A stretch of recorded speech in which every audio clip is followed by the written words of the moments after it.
Neuroplasticity, our road to peaceful and happy futures. This presentation is a call for prophylactic action, so it can help to change people's brains by neuroplasticity or actions, beneficial actions, to help them have peaceful and happy futures. Just an overview of what health is. And health is based on good integration across the body and the mind. Integration of what we get from the outside world, seeing, hearing, smelling, tasting and touching. Awareness of what's happening in our body and our feelings. Our thought activity and thought habits. Our states of mind and our relationships with those around us, our interpersonal relationships. It's coordinated through our central hub of our awareness to all these things. Our nervous system began as ectoderm, that sort of fancy skin cells, and they regulate the flow of electricity in the body. And the way genes are expressed determines the growth of these cells and the synapses and myelin and neurogenesis. Epigenetic deficiencies occur in response to stress and can be carried across generations, affecting genetic expression. There's a lot of integration across our nervous systems, but there are different nervous systems in our body connected together. The intestines have their own network of nerves running it. The heart also has a nervous system surrounding it. And muscles have a network of neurons that determines the way they move. What we see in our brains, or what we see, and how we look with our visions and at the world around us, is determined by how we see the world. With our thoughts, we make our world. And our brain colours our experience, giving a feeling of pleasant or unpleasant or neutral sensations. So we approach what is pleasant and avoid what is unpleasant. So we associate especially with our feelings of what is pleasant, and we don't like what is not pleasant. And we're evolved to pay more attention to unpleasant experiences. So we survived better in the olden type of humans in the jungles, in Stone Age, where they had to run away from vicious creatures. So we evolved to pay attention to unpleasant experiences and to be ready for them. But this negativity bias overlooks good news and highlights the bad, and creates anxiety and pessimism within us. Memory also influences the present moment. And memory is how past experiences influence the present moment. And the memory doesn't always involve the awareness of the idea that I am remembering. It does come up. And synaptic connections lead to memory, and neurons that fire together wire together. And those neurons or nerve cells in that part of the brain where that memory is stored connects up to other neurons in that area. The hippocampus, which allows explicit memory, develops around the age of 18 months. Prior to this, there's only implicit memory, which is perceptual and emotionally associated with the behavior. Explicit memories are conscious recollections of specific events or other information. Implicit memories are residue of past experiences that mostly remain below awareness, but powerfully shape the inner atmosphere of the mind. Like in post-traumatic syndrome, the memory is not explicit, but they change the implicit memory, so that whenever something like that comes up to a person with this problem in his head, it creates huge problems in his whole way of behavior and thinking. And the brain tilts these implicit memories in negative directions. So even when most of the experiences are actually positive, we still get this tilting towards the negative. And stress also affects our memory. The hippocampus, which determines our memory, immediate memory, can be temporarily shut off when excess cortisol circulates, and this occurs in times of stress. And divided attention also increases the circulating cortisol. So when we try and multitask, this divided attention affects our memory. Traumatic experience also leads to massive cortisol and adrenaline secretions. In such situations, the memory becomes implicit, such as I was mentioning in post-traumatic stress syndrome. Adrenaline can also deeply implant fear and pain into implicit memory. So this is just a diagram of the amygdala, which is the fear center, hippocampus for our memories, various other parts of the brain, prefrontal cortex, which sort of controls what we're thinking. Now, suffering is deeply embodied, and physical reactions involving the sympathetic nervous system and hypothalamic pituitary adrenal axis causes suffering to snowball throughout the body. The rest and digest parasympathetic nervous system can calm down the sympathetic system and hypothalamic activations. So to improve our physical and mental health, we could guide the autonomic nervous system. Every time you guide the autonomic nervous system through stimulating the parasympathetic nervous system, you tilt the body, brain and mind towards more peace and well-being. You can activate the parasympathetic nervous system in many ways, including relaxation, big exhalations, touching the lips, being mindful, or practicing mindfulness of the body, imagery, balancing your heartbeat, and through the practice of meditation. So what flows through your attention sculpts your brain. It changes the connections of your neurons. So controlling your attention is the most effective way to shape the brain. Three aspects of attention are keeping information in awareness, updating awareness with new information, and seeking the right amount of stimulation. Information is held in a working memory, which is a dopamine-based gate. This gate is opened by either a decrease or increase of stimulation, which allows new information to surge into working memory, closing the gate behind it. This is dependent on dopamine. So to improve your attention, we try and stay awake and alert, we try and quieten the mind, and we try to be aware of what's going on at the moment we're in. Not wasting our time dreaming of what happened before or what might happen after. Being aware of the present moment.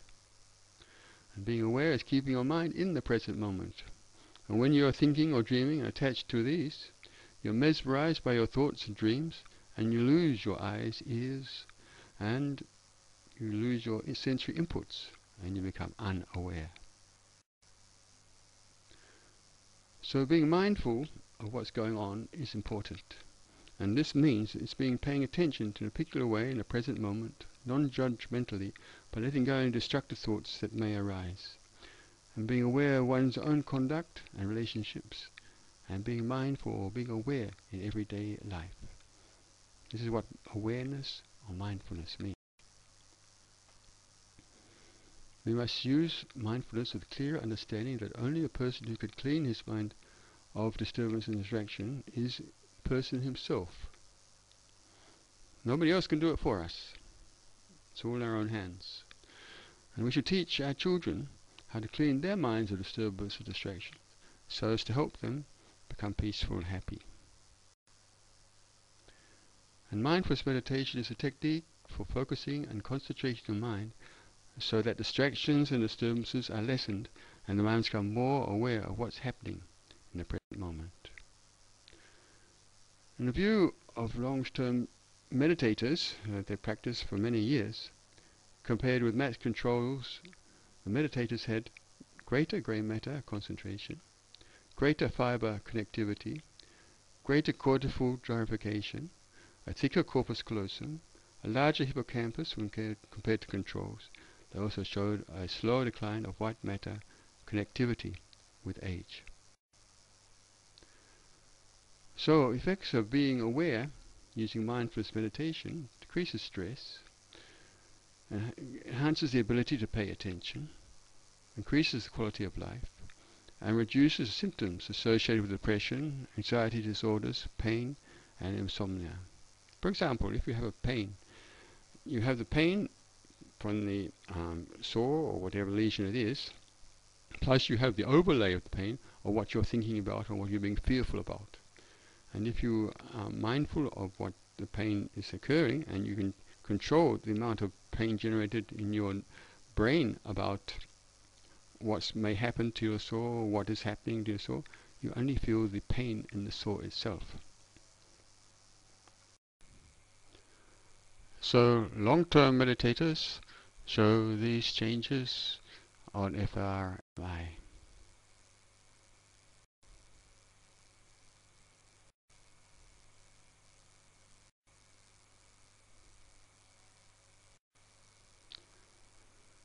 Our mind is really still and quiet.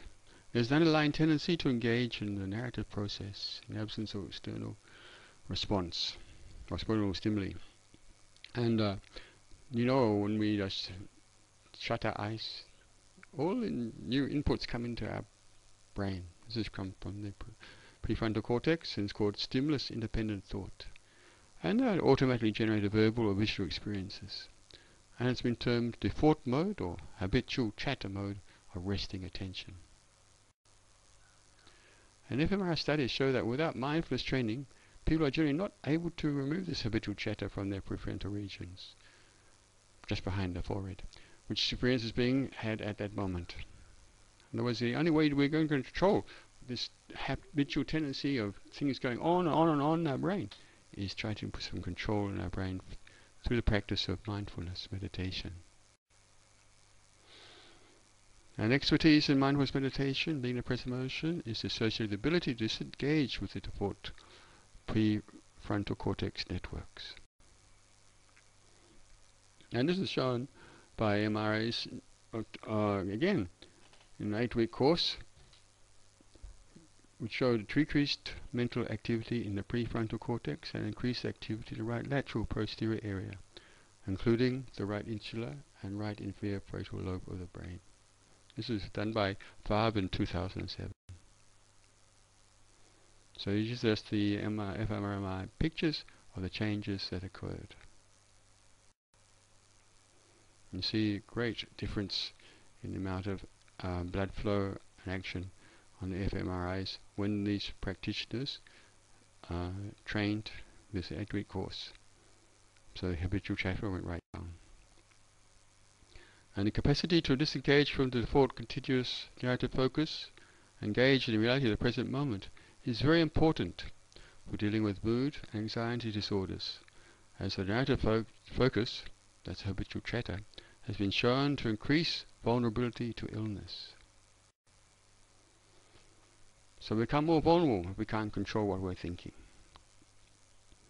And so practicing mindfulness allows us to see the gap between our feelings and thoughts, allows us to deconstruct our thoughts and see them arising and passing away, giving freedom of choice which thought to follow, allows us to see through the sense of solidity and separateness of ourself from others, and takes away the sense of urgency of our taking action on things that do not require it. And mindfulness meditation improves health and well-being. And mindfulness means being aware of what is happening in the present moment with openness, objectivity and observation. It can help reshape neural pathways, can improve epigenetic deficiencies, it improves immune function and reduces telomere destruction, which is associated with our aging. These have all been proven in scientific research. Mindfulness educators say that kids come to feel empowered, have more self-respect, trust their judgment more, and are much better controlling their own neurotic impulses and habits. And this translates as being less likely to resort to risk-taking behavior and unkind acts like bullying and ultimately drug and alcohol use, self-harm, eating and other disorders. So the concentration gained from meditation takes the spotlight of attention and turns it into a laser beam. In other words, we really know what is going on.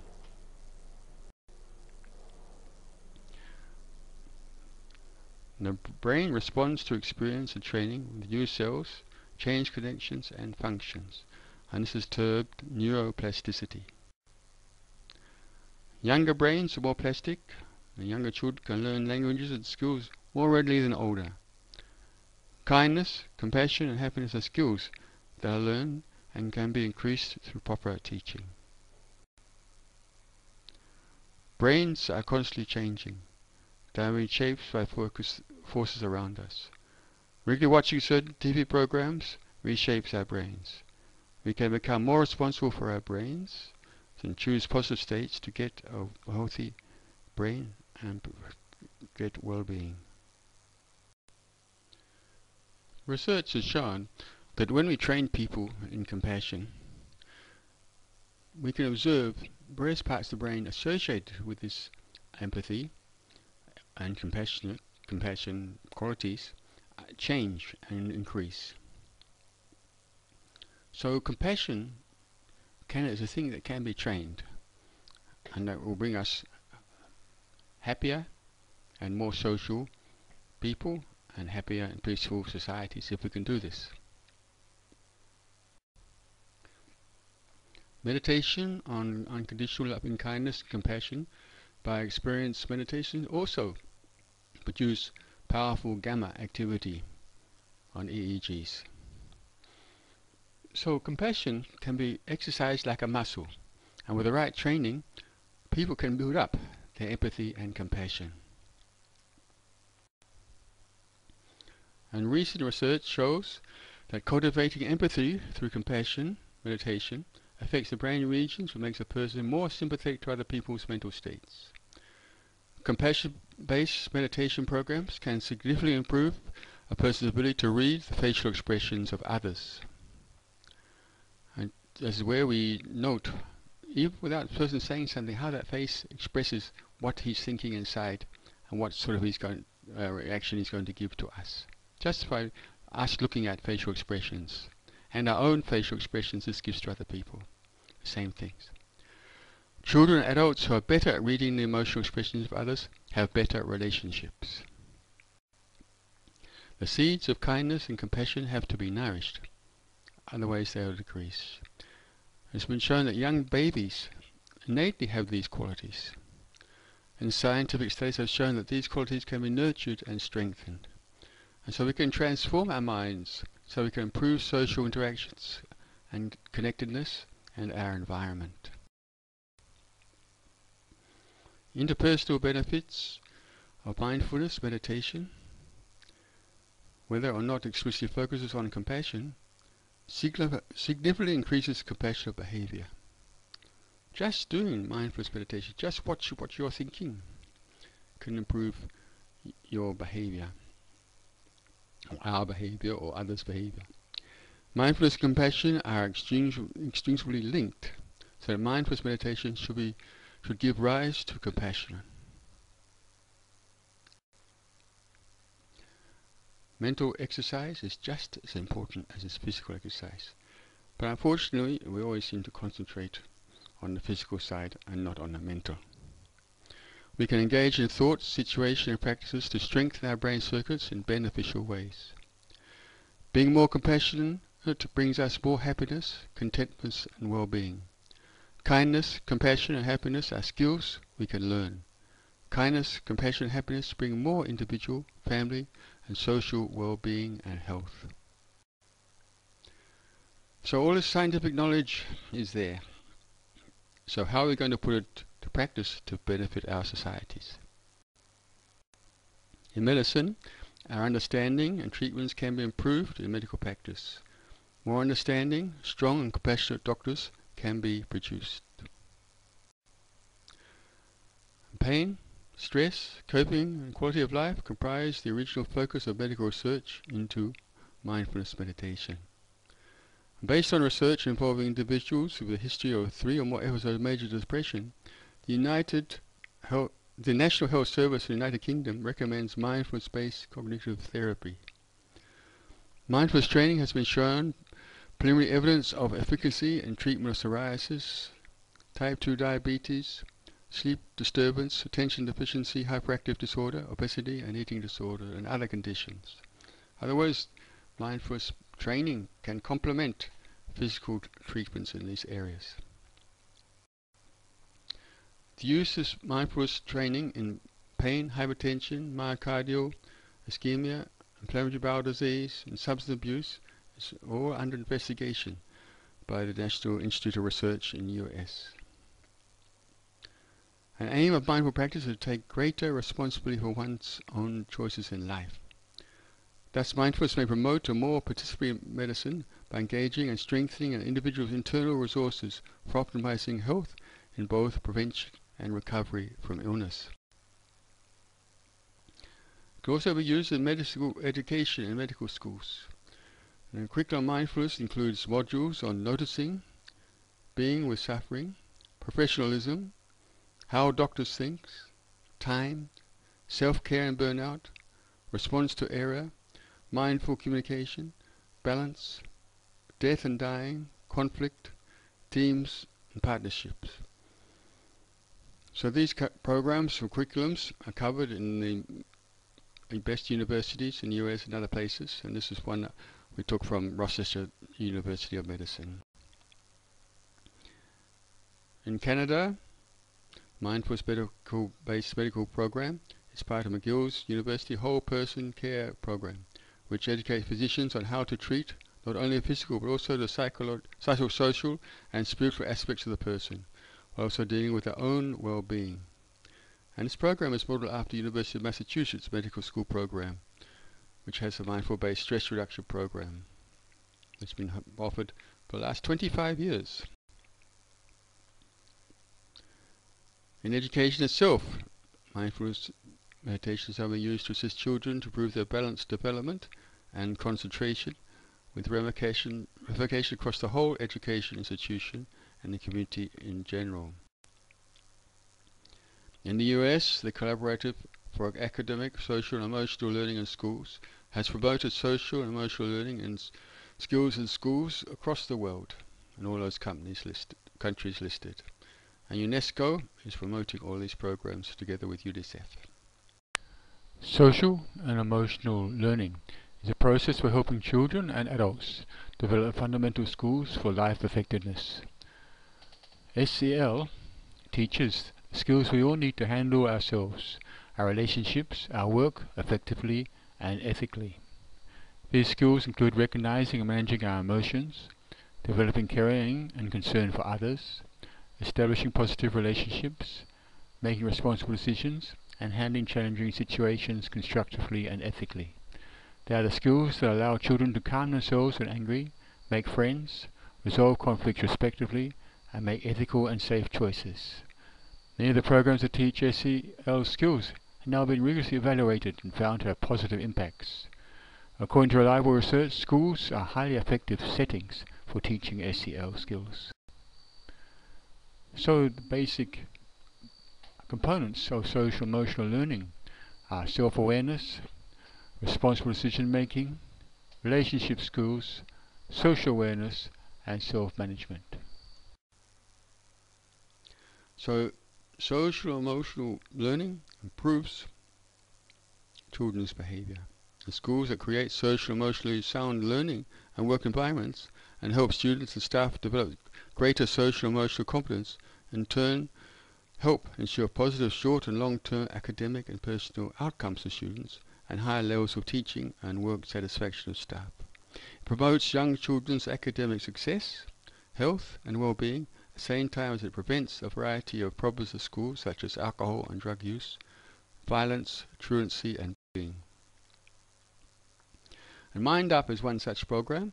It's been used in 1,000 educators in schools across the US and Canada. It's based on quietening the mind and sharpening focus, directing thoughts and feelings, and being mindful of each other and the world. And when they reviewed 3,000 students, they found that promotion of well-being is fundamental to improve social and emotional skills and attitudes, reduction of conduct problems, and emotional stress. Also, there's a program called Care for Teachers in the US to help stop burnout, emotional exhaustion, depersonalization, and lack of accomplishments. But poor teachers, particularly in PNG and other remote places, can have very difficult lives by themselves and have to be strong, and burnout could come up easily. So these programs are there to help. Cultivating awareness, resilience education is to increase mindfulness, positive effect and efficacy. In the United Kingdom, there is a New Horizon mental health policy to promote well-being. Children with the highest levels of well-being have the lowest level of risk-taking. Promoting awareness improves the quality of life and increases positive moods.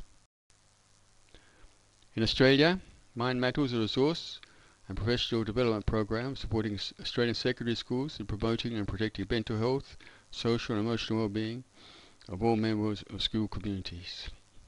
There's a big problem of self-harm and suicide in young Australians, which we'll talk about in a moment. Kids Matters in Australia aims to improve mental health and well-being in children, reducing mental health problems amongst children, and achieve greater support for children experiencing mental health difficulties and their families. Meditation practice in Australian schools. One program is in North Queensland in the Catholic schools in Townsville Diocese. There are 10,000 students, between 5 and 18 students, and it was studied by Queensland Health mental health section. And in the program, the children were given a mantra to help focus their mind or work. And effects consistently cited include increased relaxation and feelings of calm, reduced stress, reduced anger, and improved concentration. And many participants also reported that experience of meditation at school had prompted them to meditate outside the school, particularly in times of stress. So, what's the use of all this knowledge? Well, look at the problems in our society at the moment.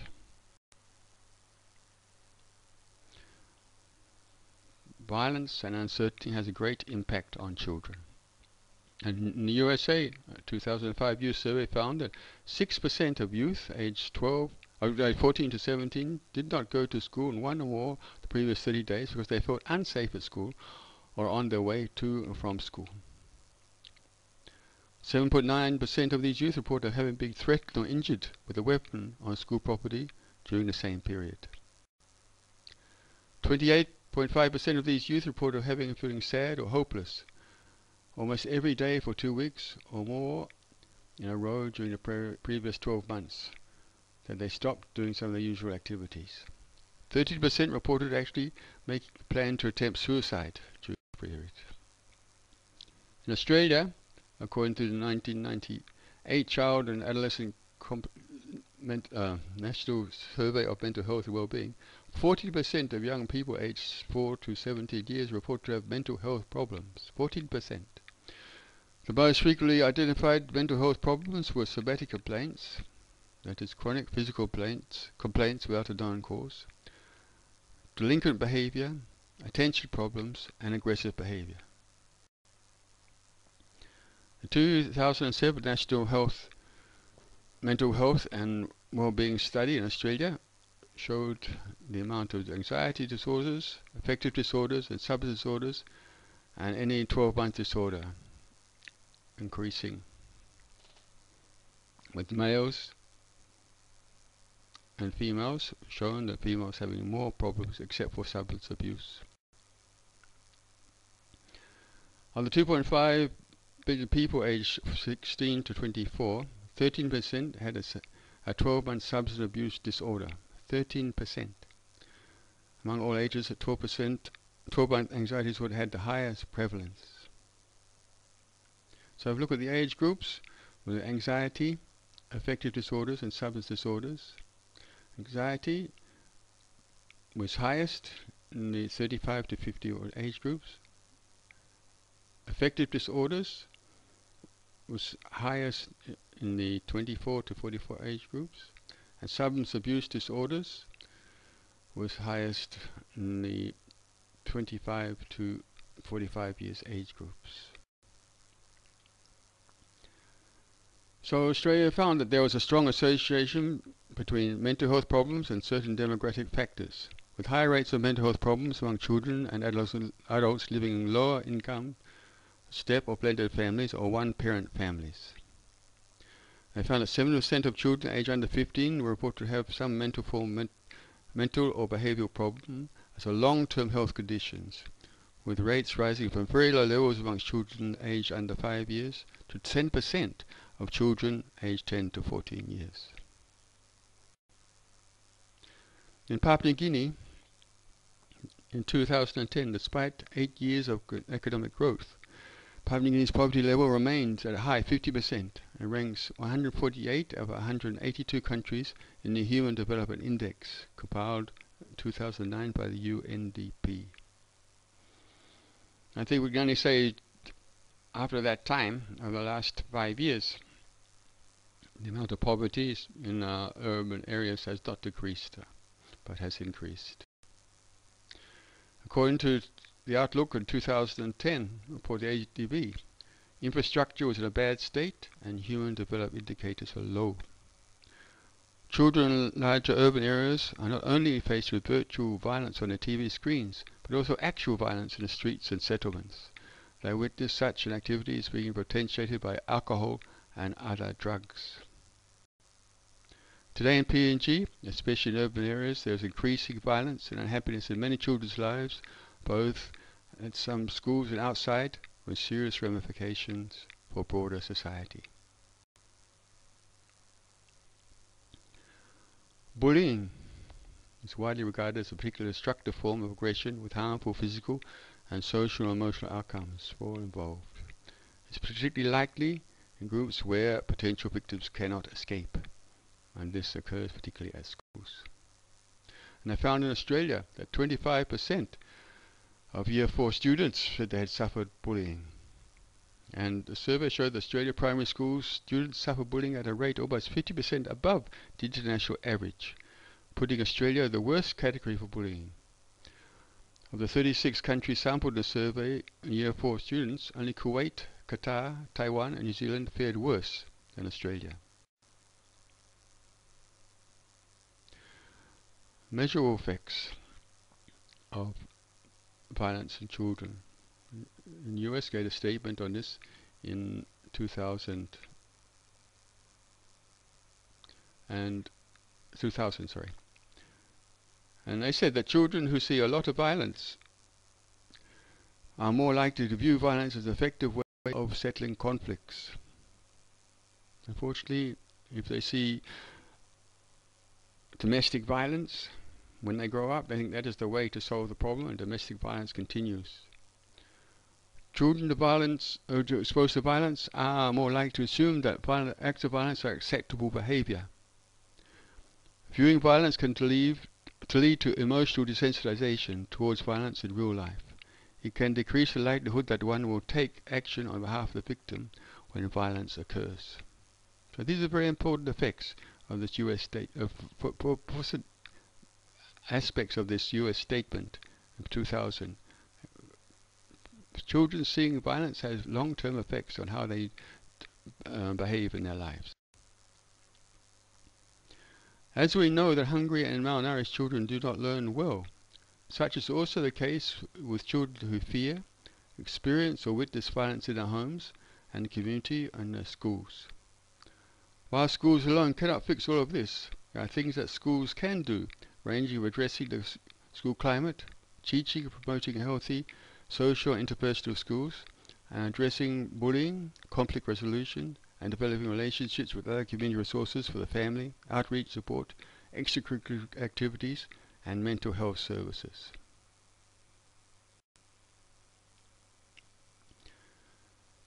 So entertainment violence can also affect a person's perception of the world, and they can see the world as a violent and mean place. And viewing violence increases fear of becoming a victim of violence, with a resultant increase in self-protection behaviors and mistrust of others. Viewing violence could also lead to real-life violence, and children exposed to violent programming at school age have a higher tendency for violent and aggressive behavior later in life than those who are not exposed to violence. So children exposed to violent programming at a young age have a higher tendency for violent and aggressive behavior. Do we watch what our children, our village children, other people watch? Movies, all those types of things. And do we make them become more violent and more aggressive by what we let them see? Also, video games were shown to playing video games is a causal factor in long-term harmful outcomes, especially for aggressive behavior, aggressive cognition, and desensitization of empathy. They found this factor of similar importance to other risk factors for aggression, such as substance abuse, abusive parents, and poverty. Just the video games. Violent video games are so common, but they're very dangerous to our children. So meditative and contemplative practice in schools should be a very high priority for our individual children and for our whole society. In 2011, the Australian Teacher magazine editorial was about mindfulness in schools. The subheading was about the positive outcomes for staff, students and families. It said that mindfulness training draws on research in contemporary neuroscience, education, social and emotional learning, mindfulness meditation and positivity. Mindfulness, taught in over 1,500 schools worldwide, is a simple, powerful skill of paying attention to your inner and outer experience to reduce stress and to promote well-being. Mindfulness, through the most effective as the whole of the school approach, has clear benefit in target class applications. Mindfulness can be integrated into regular classes in 3 to 10-minute periods at the beginning or end of a class. Many schools devote more time to implement longer structured programs, and high-quality resources are available for teachers showing how to link mindfulness to school curriculum areas. Teachers who apply mindfulness in their own lives are better able to use and teach the skills in the classroom. He wrote, "My advice for the year is to practice the art of mindfulness.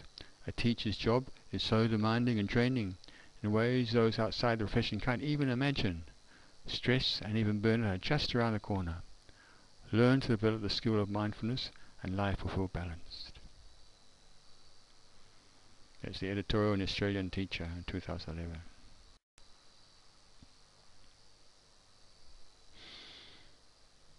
So the paper called Integrating Mindfulness Training into Primary to Grade 12 Education in the journal Mindfulness, Fostering the Resilience of Teachers and Students.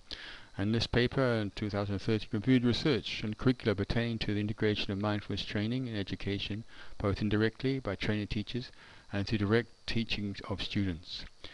It was found that personal training in mindfulness skills can increase teachers' sense of well-being and teaching self-efficacy, as well as their ability to manage classroom behavior and establish and maintain supportive relationships with students.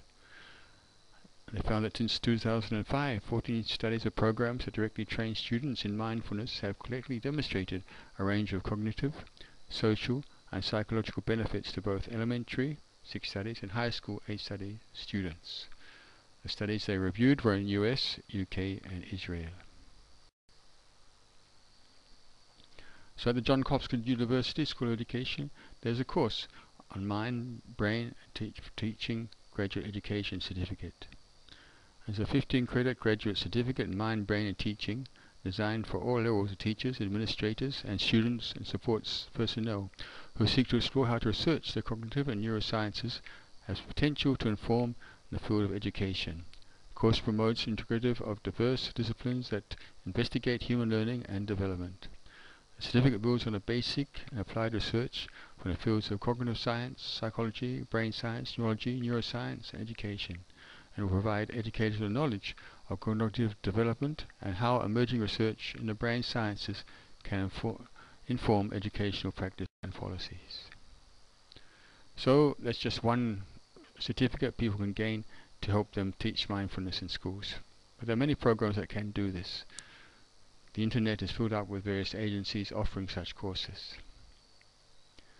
So in summary, it is shown that being aware of the present moment without grasping onto judgment improves immune function, enhances sense of peace and clarity, and increases empathy and relational satisfaction. Mindfulness meditation has been used in the education systems at all levels and has been shown to increase the feeling of calm and relaxation, reduce anger and stress, and improve concentration in students. The effects of mindfulness meditation prophylaxis at school also has been beneficial effects on a broader community. What we teach our students goes back to their parents, and reflections of what is happening in a school goes to the whole community. Mindfulness meditation practice has demonstrated beneficial effects in emotional regulation and improved attention, increased calm and resilience, better stress management and coping skills, and cultivation of qualities of empathy and compassion. Mindfulness meditation has not only been found to be effective in behavioral studies and in medical practice, but it's effective actually visualized in the brain and measured using MRI. It has been shown to change neurological pathways so that individuals can change habitual and destructive thought patterns into positive ones and lay the basis for a happier and peaceful life. Compassion and empathy are attributes that can be strengthened. These attributes can be strengthened by exercising the mind in a similar way that muscles can be strengthened by exercising the body. So exercising the mind is just as important as exercising the body for our overall health and well-being, if not more so. So mindfulness meditative practice should be a very high priority in all educational institutions. This will help develop a well-balanced and stable society. There are many books available on this topic, which you can read through the titles of as I go through these pages. So I hope this little talk has been helpful to show the importance of well-being and training our minds for our students and for our patients and for our communities. So I hope you'll be able to give support so the government and our leaders in education and medicine will follow this through and make mindfulness a priority for our education and medical system. United Nations General Assembly and a program for action to culture of peace through education. And it reads that reinvigorate national efforts and international cooperation to promote the goals of education for all with a view to achieving human, social and economic development and for promoting the culture of peace. To ensure that children from an early age benefit from education on the values, attitudes, modes of behaviour and ways of life to enable them to resolve any dispute peacefully in a spirit of respect for human dignity and of tolerance and non-discrimination. Involve children in activities designed to instill them with values and goals of culture of peace. Ensure quality of access for education for women, especially girls. Encourage the revision of educational curricula including test books, bearing this all in mind. Neuroplasticity. The ability to change the connection patterns in the brain is our road to peaceful and happy futures.